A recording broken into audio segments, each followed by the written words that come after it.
Jú, góðan daginn og velkomin í hlaðvarpið Pæling dagsins. Ég heiti Þórarinn Hjartarson og í dag er 19. mars 2025 og eins og þið sjáðu, ég er ennþá á tenni. Ég ætlaði ekki að taka upp annan þátt en mér þótti bara svo vænt þennan ramma að ég ákvað að taka upp annan og líka út af því að síðasti þáttur náði verulegri hlustun og fekk mikil viðbrögð á samfélagsmiðlum og annars staðar. Þannig ég er mjög ánægður með það og takk fyrir ykkur sem að senda mér skilaboð. Mér varst það alveg líka áhugavert. Ég ætla að vera svona á keimlíkum slóðum í dag. Ætla að fjalla svona þessi mál sem að ég tel að ættu að fá meiri athygli eins og lýðþróun og örorkumál og kulnun og annað. Það er frekar áhugavert. Ég er búinn að vera að fylgjast með hótelinu sem ég er á sem heitir Flamingo Beachmate. Ég er enda að mæla með þessu hóteli. Það er búið að vera mjög yndislegt að vera hérna. Þetta er ekki neitt paid eitthvað. Þetta er bara mjög gott hótel hérna. Það er Sky News sem ég er búinn að vera aðeins að horfa á. Og núna er allt að verða vitlaust í Bretlandi eða svona þannig lagað út af því að núna hefur verkamannaflokkurinn ákveðið að fara í mjög svona harðar aðgerðir hvað varðar velferðarmál og ætlar að fara að spara í þeim efnum.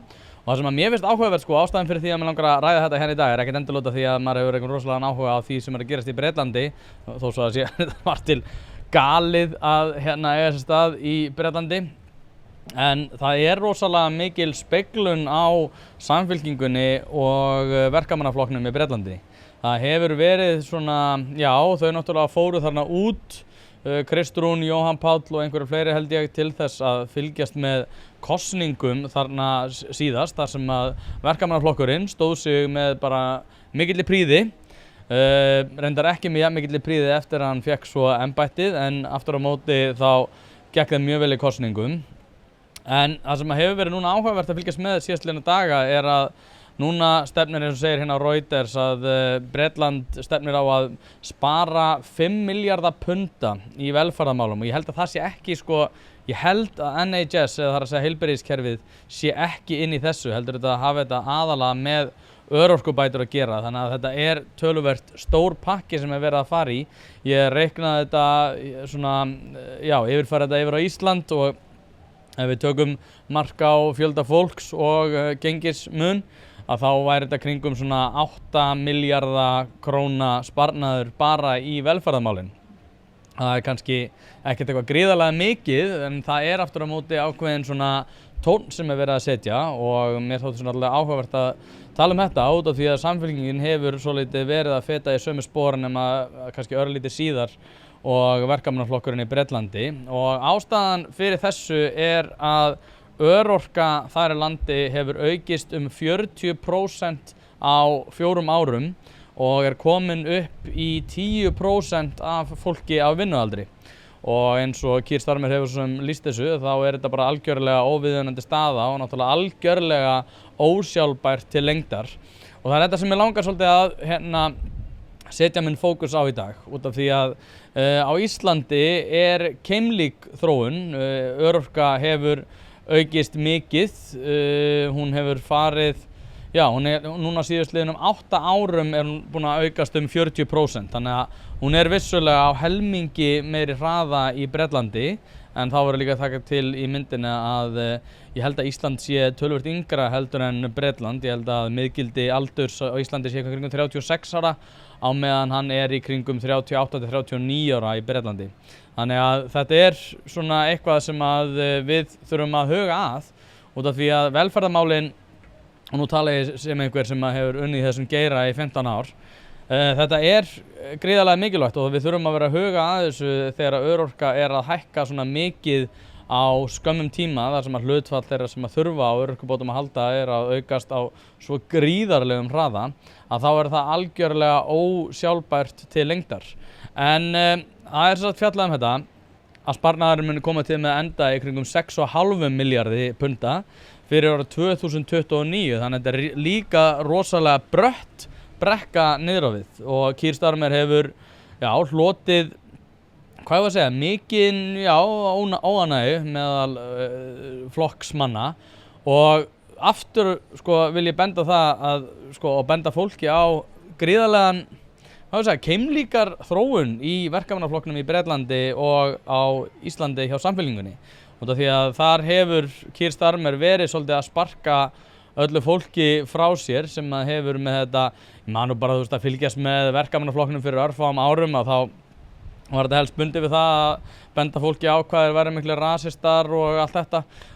Corbyn var náttúrulega alveg ótrúlega, Jeremy Corbyn sem einhverju muna eflaust eftir var alveg stjörnugalinn en aftur á móti það reyndar einhverju sem segja að hann hafi fengið betri kosningaldur en verkamannaflokkurinn núna og að ástæðan fyrir því að íhaldsmenn hefði tapað kosningunum væri út af því að Nigel Farage hafi tekið allt fylgið sem hefði verið svona íhaldsmegin. En það breytir því ekki samt að Keir Starmer með völdin og ekki Jeremy Corbyn og hann hefur verið að vinna svolítið að því að sparka frá sér. En svo hafa náttúrulega samt aftur á móti, svo ég tala nú líka gegn því sem ég er að tala var að segja núna, að hann er náttúrulega samt líka búinn að vera algjörlega stjörnugalinn þegar að var til dæmis þegar að ung börn voru stungin, þá voru mikil mótmæli viðsvegar Bretland og Keir Starmer í stað þess að takast á við vandan sem að snýra að menningamun og menningatengdu ofbeldi sem hefur geisað þar og er ótrúlegt fyrirbæri, svona þessi grooming gangs eins og þeir eru kölluð eða tálmunargengi eða ég veit nú ekki hvað er besta íslenska orðið yfir þetta er allavega gengi sem að lokka hvítar ungar stelpur og þeim er byrlað og nauðgað og fleira og þetta eru múslimskir karlar sem eru í þessu, sérstaklega frá Pakistan og Keir Starmer í stað þess að takast á við þann vanda að þá var tekist á við vandamáli með því að fangelsa fólk sem var að gagnrýna þetta. Og þetta hefur náttúrulega verið, sem ég hef náttúrulega fjallað hérna áður, þetta er ótrúleg staða og það er endar, svo maður komið þínu líka að, það er mjög margt ótrúlegt í Bretlandi að eiga sér stað. Núna til dæmis var mufti sem er sem sagt svona sérfræðingur í reglum islam og svona til þess að samhæfa reglur islam við samfélagið. Hann er orðinn yfirmaður staðla í skólakerfinu. Þetta er held ég það ruglaðasta sem ég hef séð á ævi minni að mufti sé farin að stýra því hvernig stöðlum er háttað í bresku skólakerfi. Bara hugsa ykkur, mér myndi finna skalið ef að prestur á Íslandi myndi vera settur í þetta. En að mufti, íslamskur mufti sé settur í þetta í Bretlandi er einhvers konar, ég ætla bara að leyfa mér að segja einhvers konar uppgjafartón sem að maður bara, ég veit ekki hvar maður ætti að finna þetta. Þetta er bara eitt það einkennilegasta sem ég veit en aftur á móti þá er þetta með örorkubæturnar eitthvað sem að mér þótt alltaf frekar fyrirsjáanlegt. Ég held að sé enda líka hér á Íslandi eins og ég fjallaði í sambandi við kulnun og þetta þessi fyrirbæri. Nú til dæmis margir náttúrulega fylgst með og ég hef nefnt það hérna að 40% háskólaprófessora eru við það að fara í kulnun eða komnir í kulnun. Algjörlega óásættanlega staða að fólk sjáu ekki fyrir sér að geta harkað af sér í vinnunni, heldur þurfum við að fara í kulnun, leiðu bara frá því síman, það er örugglega það sem það er eiga sér stað. Þú ert ósáttur við lífið út af því að þú ert of mikið í símanum og eða ert of mikið að horfa á Netflix, það er ekki út af því að þú ert frí í vinnunni og þetta er bara frí og svo sé maður bara einhverja tásamyndir á tenni frá fólki í kulnun. Þetta er, eins og segið, þetta er algjörlega ótækt. En Keir Starmer ætlar, sýnist mér allavega, að takast á þessum hlutum og að passa upp á það að fólk sé ekki bara að misnota kerfið, svo maður segja það nú bara hreint út. Það er fólk að misnota kerfið og það er verið að takast á við það. En sko, og eins og ég segi þá held ég að þetta sé sko í grunninn velferðarbætandi. Það er að segja að ef að það er tekið á þessu með þessum máta að það sé verið að gera fólki erfiðara að komast á örorku og annað. Og ég veit að þetta er eldfimt mál og ég vinn með föllum. Ég veit alveg að það er erfitt að komast á örorku. Ég veit að þú ert að fara gennum alls konar mat. En aftur á móti, ef að örorka er að aukast 40% á 8 árum eins og Íslandi eða 40% í Bretlandi á 4 árum eins og þar landi, að þá er of auðvelt að komast á örorku. Þetta er bara sama eins og með ADHD-lyfin. Ef að við erum með að nota 13 sinnum meiri lyf fyrir börn heldur en eins og Noregur, að þá erum við að nota of mikið. Ég held að það gefi auga leið. Og ég held að sko næsta Norðurland sé Svíþjóð og þá við erum að nota 4 sinnum meira en þeir. Þannig að þó svo að það sé erfitt að fá ADHD-greiningu þá er það samt of auðvelt að svo verðist með við lyfjanotkun. En aftur að þessu með örorkuna sko, að þetta er að einhverju leyti svolítið samtengt kulnun. maður hefur heyrt að fólk sem að svona kulnar það mikið að það fer yfir í örorku og þess vegna þurfum við að komast á virk einhvern veginn fyrr og komast í kulnun fyrr áður en að gjörsamlega einhvern veginn vinnur yfir sig.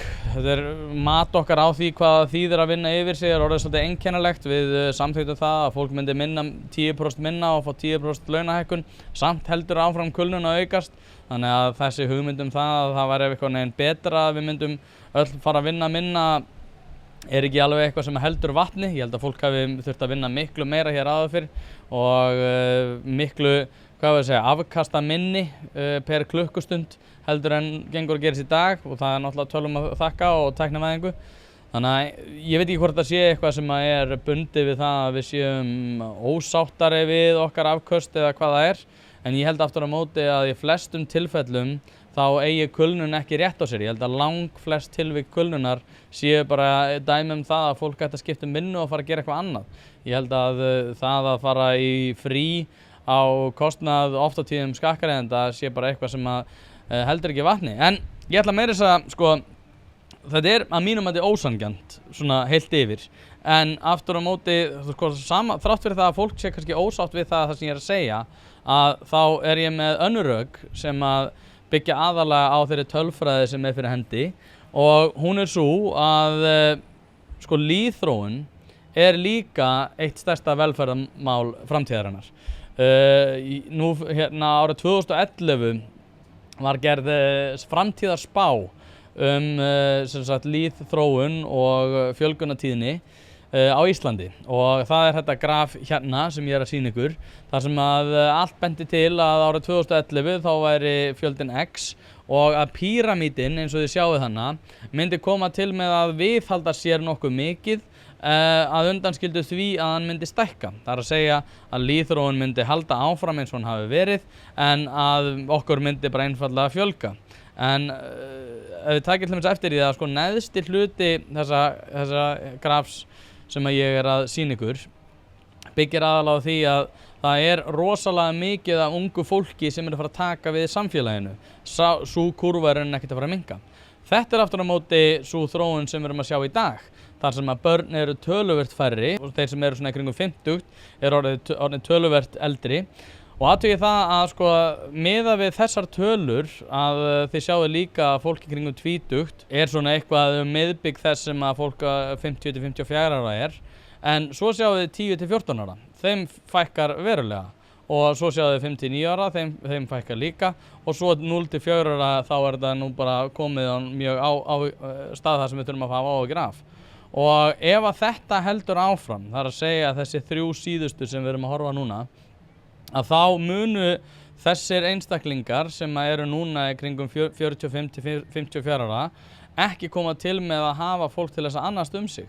Og ef að þetta heldur áfram, að þá verður ekkert velferðarkerfi til þess að tala Það svo oft á tíðum sko talað það að tæknin sé að fara að bjarga okkur hvað varðar lýðþróun og annað.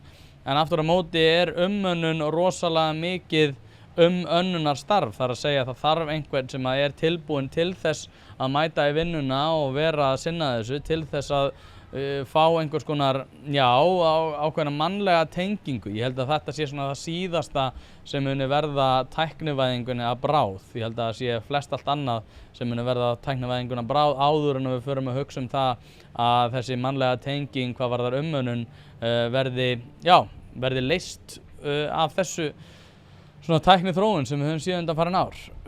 Svo þetta annað hérna graf, það sem reyndar frá sko 2015. þar sem að konur og karlar eru borin saman við konur og karla árið 1998 og sjáuð hérna neðst þar sem að hvíta súlan nær töluvert lengra heldur en litaða súlan, sérstaklega hérna í senustu 3, 14 ára og niður, að þá virðist vera sem að ungum krökkum sé að fækka allhressilega.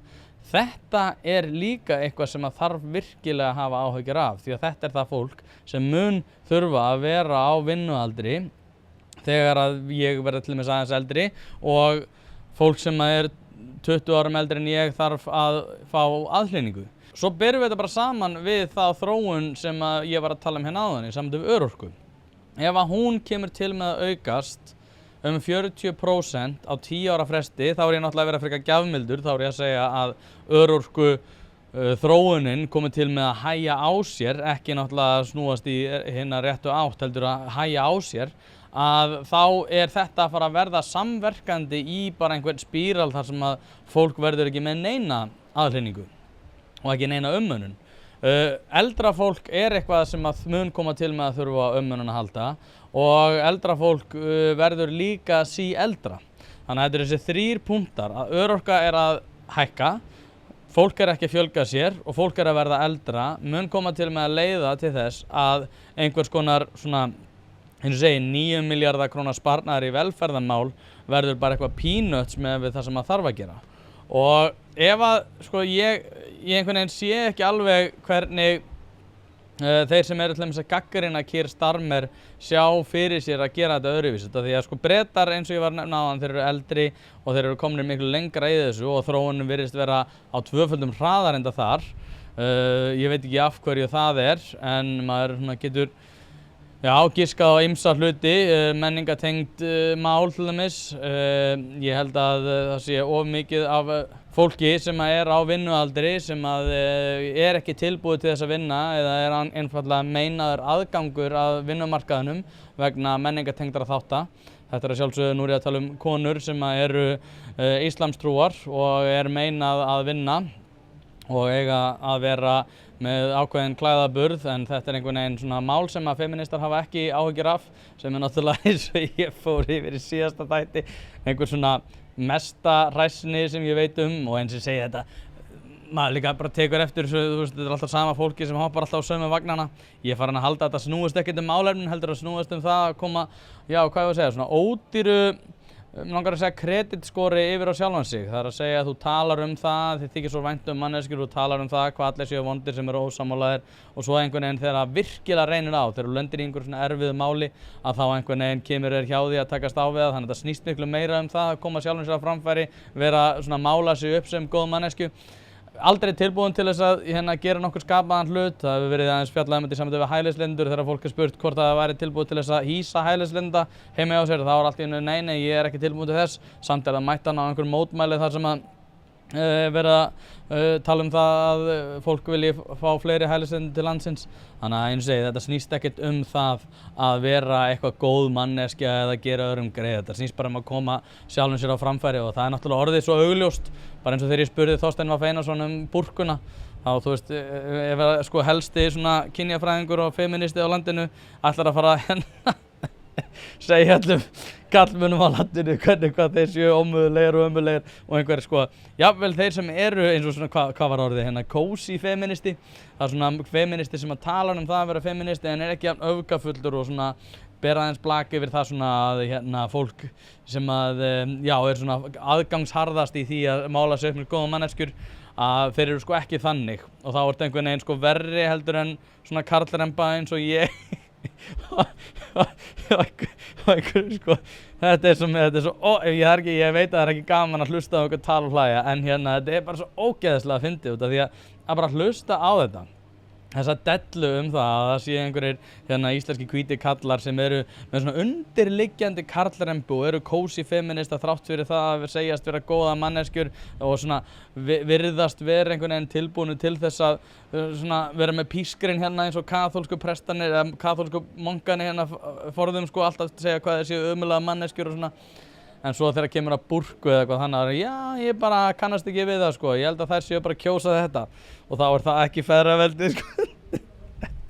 Þetta er algjör veisla. En já, svo ég bara negli hennar punta þess aftur. Þetta verður algjörlega ósjálfbært og í rauninni sko það sem að Keir Starmer og Bretar eru að gera núna, sem að mér stendar ekki múin að sjá mikið þetta í fréttum á Íslandi.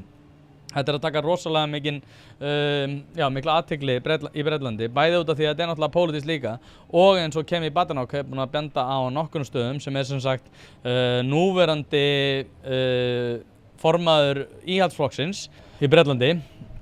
Hún hefur bent á það að þetta samhliða þessu þá líka verið að fara að hækka skatta á almenning og fyrirtæki. Og þetta náttúrulega rosalega, kemur svona spánskt fyrir sjónir að fólk sé að fara að sjá verri þjónustur samhliða auknum skatttekjum. Ég einhvern veginn, sko, mér finnst alltaf svo rosalega einkennilegt að nú ég er búinn að fylgjast með fréttum hérna á meðan ég er úti og mér finnst að hafa aukist þessi þróun sem ég stundum fjallað þar sem að vera að tala það hérna, já, það þarf nú bara að fjármagna þessi kerfi, það þarf að fjármagna þessi kerfi. Núna rektorskjör og Silja Bára sem er líklega að fara að taka þetta bara múin að segja, já, það bara þarf að fjármagna skólana betur, það þarf að fjármagna skólana betur. Hvað þýðir þessi fjármagnin eiginlega? Út af því að það, sko, skattgreiðendur eru kúnnar. Það er að segja, ef ég er að borga pening, þá er ég að fara að fá ákveðna þjónustu. Ef að sú þjónusta er ekki fyrir hendi, að þá segir þessir aðilar, það er bara meiri pening. Þá á ég rétt á því að vita nákvæmlega í hvað þessi peningur á að fara. Út af því að þessi hugmynd þessa fjármögnun er orðin ótrúlega einhvern veginn víð. Það er ótrúlega einkennilegt að hlusta á fólk, sérstaklega hjá hinu opinbera, sem er að fjalla það hvers konar fyrirbæri peningar yfir höfuð eru. Út af því að það þarf bara fjármagna, aldrei svona með eitthvað markmið það hvernig á að takast á við hlutina. Það er bara sagt að X er ekki búið að leysast út af því að það vantar pening. Ok, hvað er það mikill peningur sem að þú þarf til þess að þetta leysist? Og hvað þýðir það að ef að þessi manneskja fær þessa fjármögnun sem að hún svo oft gerir, hvað þýðir það þá þegar að vandamáli leysist ekki? Þá erum við að tala það að manneskjan sem að segist vilja meiri fjármögnun í tiltekinn þátt er óhæf til að sinna starfinu. Það er ekkert fyrirtæki sem getur rekið sig þannig að þú ert með einstakling sem biður meiri pening án þess að sýna fram að nokkun árangur sem að heldur sínu starfi. Það þarf líka að vera þannig hjá hinu opinbera. Það þarf að vera þannig að fólk fari að missa vinnuna sem er óhæft að sinna sínu starfi. Ég held einfaldlega, út af því að svo ég vitnum nú aðeins í síðasta þátt þar sem ég var að tala menningartengt ofbeldi í Breiðholtinu. Ég held að þessir einstaklingar sem eru í Breiðholtinu núna, það vandamál sem að þeir eru að skapa verði ekki leyst af konu á miðjum aldri með master í félagsráðgjöf. Ég held einfaldlega að það verði ekki leyst af einhverju fólki sem er ekki eða með þekkingu á þessum gera. Ég held að þetta sé miklu frekar eitthvað svona íþróttalegs eðlis. Ég birti nú myndband síðast af Brynjari Karli þar sem hann var að fara yfir þetta bara það er engin áhuga á því sem hann er að gera í körfuboltastarfinu. Þrátt fyrir það er svona á tyllidögum, það er alltaf talað um það, svona íþróttastarf sé lausnin við það að takast á við félagsleg vandamál barna.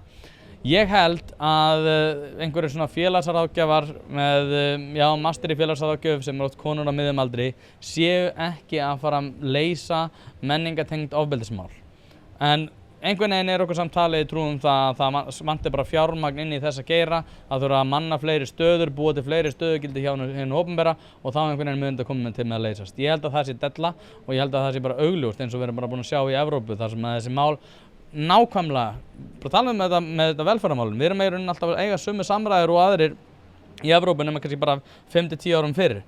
Þess vegna ættu í rauninni Evrópa ætti að verða víti til varnaðar hvað varðar öll félagstengdu vandamálin sem varðar menningartengt ofbeldi.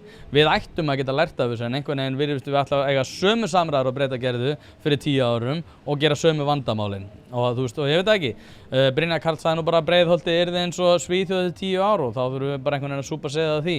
En já, svona að lokum þá langar mig að tala aðeins sósíalistaflokkinn. Núna er Gunnar Smári vegna ágreinings ungra sósíalista sem hafa verið að fara mikinn í ágreiningi við formann flokksins út af eineltismáli og hann lýsir þessu eins og MeToo-byltingu sem er endar svo lítið, hvað ég var að segja, einkennilega afstaða til þessa máls. Þetta er ekki alveg beint MeToo-bylting sem er eiga sér stað en það er samt vissulega rétt, þeir nota sömu hugtök, þöggun og annað. Það var náttúrulega MeToo-byltingi var náttúrulega fyrir bara út af fyrir sig sem ég ætla nú ekki að fara út í núna. En það er svolítið áhugavert að fylgjast með þessu því að Gunnar Smári er langatkvæðamestur innan sósíalistaflokksins og hann er líka langafkastamestur innan samstöðunni. Þá er ég ekki að tala endilega það að hann sé mest að búa til efni, ég er aðalega að tala það að fólk er líklegast til þess að vera að hlusta á hann þegar það kveikir á samstöðunni. Það er eitthvað sem að mér finnst og nú er ég ekki búinn að fylgjast með þessu rosalega vel, en það er það sem ég tel vera svona eitthvað sem að þessir ungir sósíalistar eru kannski endilega að gera sér grein fyrir. En ég ætla svo sem ekki að tala þetta lengi að undanskildi því að ég vil minna fólk á að þetta er það fólk sem að segist geta stjórnað landinu hérna. Þeir eru bæði, sko, þá ég sérstaklega að tala þessa unga sósíalista. Þetta fólki sem að segist vita hvernig ég á að haga mínu lífi og hvernig ég á að haga mínu eigin fé og hvernig þeir ætla að ráðstafa mínu eigin fé til þess að betrumbæta samfélagi og náttúrulega ætla líka að leysa deilunar á Gaza, sko, sem náttúrulega í einhverjum hræðilegum hnút núna eftir einhverjar hryllilegar árásir núna í nótt. Eða í fyrrinótt, ég man nú ekki alveg. En allavega, sko, þetta fólki sem að segja að leysa öll þessi vandamál en virðist ekki, sko, vera í stakk búið til þess að eiga sko, heiðvirtar samræður á Facebook-þráðum og innanflokksstarfi. Þannig að mér finnst þetta að vera ótrúlega mikilvægt að fólk gerir sér grein fyrir þessu að þegar er að ræða fólk sem að segist geta tekið allt þitt líf í eigin hendur og stýrt í þannig að þínum tíma, pening og umhverfi sé betur stýrt í höndunum á þeim, að þá er manneskjan einfaldlega að ljúga þér og þetta náttúrulega sagan uppfull af þessu, sagan uppfull af fólki sem að segir að bara ef að þú ert með nægilega mikið pening sem tekinn af þér hver mánaðamót til þess að ríkið geti rekið sig, að þá verður lífið betra, er alltaf að ljúga. Og það mér finnst það að vera, sko, mér líkar ágætlega við marga sósíalistana, en mér finnst það samt gott að þetta komi aðeins upp á yfirborðið út af því að það er líka ákveðin alvarleiki í þessu. Ég veit að ég tala á svona léttum nótum flest þessi mál, en það er ákveðin alvarleiki í þessu er að varðar það að það er fólk að reyna að koma sér til valda sem að er óhæft til þess að vera, sko, í minnsta ágreiningi í innanflokksstarfi. Það augljóslega á ekki að vera að taka stjórn við landinu. Bara, þú veist, bara ef við tökum utanríkisstefnu bara sem dæmi. Er fólk sem að sko, alltaf einhvern veginn í fréttum fyrir það að vera að springa í einhverju bræði yfir einhverjum málum, best til þess fallið til þess að vera að stýra utanríkismálum? Augljóslega ekki. Og mér finnst þetta reyndar eiga við fleiri flokka, þar sem að fólk sem að segist einmitt ætla að taka allt þitt líf í sínar hendur og ætla einmitt að bjarga öryrkjum og bjarga fötluðum og bjarga fátækum og bjarga þessum. Þetta er aldrei fólkið sem að fara að gera nokkuð slíkt. Heldur bara að móta lífskjör þannig að þau verði aðeins verri. En ég ætla ekki að hafa þetta lengur núna. Ég fór á smá flug bara út af því að mér langaði að nota þennan ramma. Ég ætla að leyfa ykkur að sjá það hérna. Þetta er helvíti flott hérna og eins og segi hérna á Adeje. Ég hérna fyrir ykkur sem að fara á tenni. Ég búinn að vera smá að veltaði fyrir mig hvort að ameríska ströndin sé betri heldur en Adeje. Ég einhvern veginn komin á það að Adeje sé örlítið betri þó svo að ameríska ströndin sé líka næs. Og ástæðan fyrir ég að tala um þetta að flestir Íslendingar hafa verið að fara. En ég ætla að ljúka þessu bara þessum orðum og kveðja ykkur hérna frá tenni, sé ykkur heima. Partners.is, /pæling ef þið viljið styrkja þetta efni, gerið subscribe á þessa rás ef þið eru búin að hlusta og takk æðislega fyrir að hlusta og hafa það gott.